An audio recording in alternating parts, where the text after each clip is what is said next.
Now that the series is done and dusted and every one of us are euphoric, and very rightly so, the positives far outweigh the negatives. But when you take stock, as the dust settles, you also need to take stock.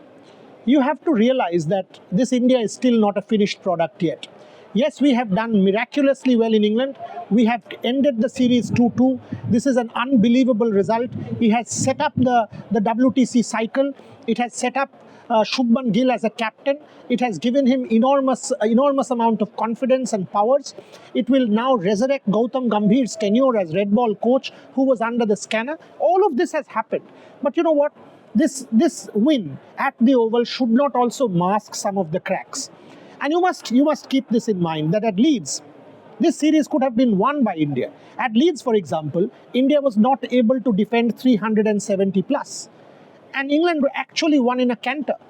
You might say that it was a batting belter and a batting paradise and all of that. But look, fourth innings, 370 plus run chase is no joke. And you saw that at the Oval. You saw that Team India was unable to defend that target in Leeds.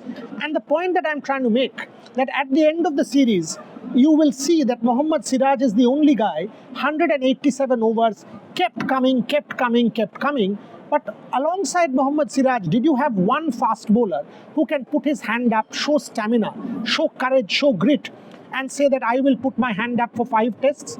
Do you even have one other fast bowler? Jasprit Bumrah will play 3. He will not be there for 5, and his body doesn't give it. Akashdeep, who bowled such a brilliant spell in Birmingham, won you that test match with 10 wickets. Akashdeep did not turn up at Lords. I mean, the Akashdeep that we saw at Lords was not the Akashdeep of Birmingham. Manchester, he missed. Did you see the Akashdeep at Oval, and did he look fit to you? Did Akashdeep lose steam after one incredible effort in Birmingham? And if that is the case, is it about fitness? Is it about stamina? Is it about physical agility? Take a look at Prasidh Krishna. Even on day 5, when Prasidh Krishna was not bowling, 2 physios were working on him.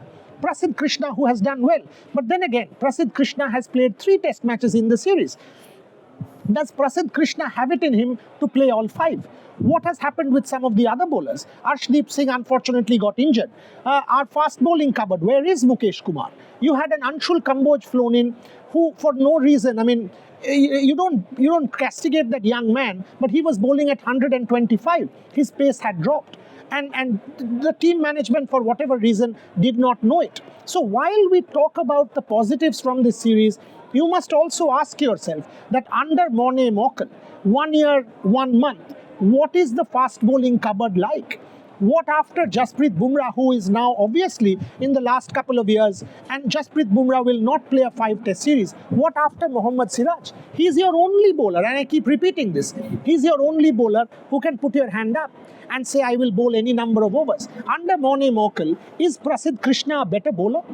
Under Morne Morkel, when India went to Australia, Prasidh Krishna was part of that setup. Is Prasidh Krishna actually a better cricketer since Australia? Can you say that he's part of my first team when everybody is available? Can you say that Akashdeep, who had travelled to Australia, for example, is actually a better bowler since Australia? Can Morne Morkel point out a couple of bowlers to us? What happened to Mukesh Kumar? At one point in time, Mukesh Kumar was a 3-format bowler. He was bowling well in South Africa. He was bowling very well in the T20 format. He was bowling reasonably okay in all formats. Where is Mukesh Kumar? What has happened to Mukesh Kumar? You had an Harshit Rana. You got Harshit Rana, you kept him here. He was part of your A setup. You asked him to stay on with the team, and then all of a sudden you sent him back and you called Anshul Kamboj in. What happened to Harshit Rana? He got a debut in Australia. He bowled well in Perth, and then Harshit Rana is not in the team. So the point I'm trying to make is the Indian fast bowling cupboard proper? Is the Indian fast bowling cupboard good enough? Is it giving you confidence going forward? Or is there problems that you need to address? What about Adrian Leroux and his team and physical fitness and stamina? Do we see enough stamina? Do we see enough in this fast bowling unit that you can see or say that come a 5-test match series, people will put their hands up? So my point in this particular video is that while we celebrate, and there is every reason, please don't mistake me, there is every reason to celebrate, and you must celebrate the batting, celebrate the captaincy, celebrate Mohammad Siraj, celebrate the 2-2 effort, celebrate the fight. Absolutely do. But for God's sake, do not mask the cracks. Because these cracks have to be addressed if India wants to be the world's best red ball team. Come West Indies, come South Africa, come Australia in end of 26. You will travel to New Zealand next year. These cracks will have to be addressed by the Indian cricket team.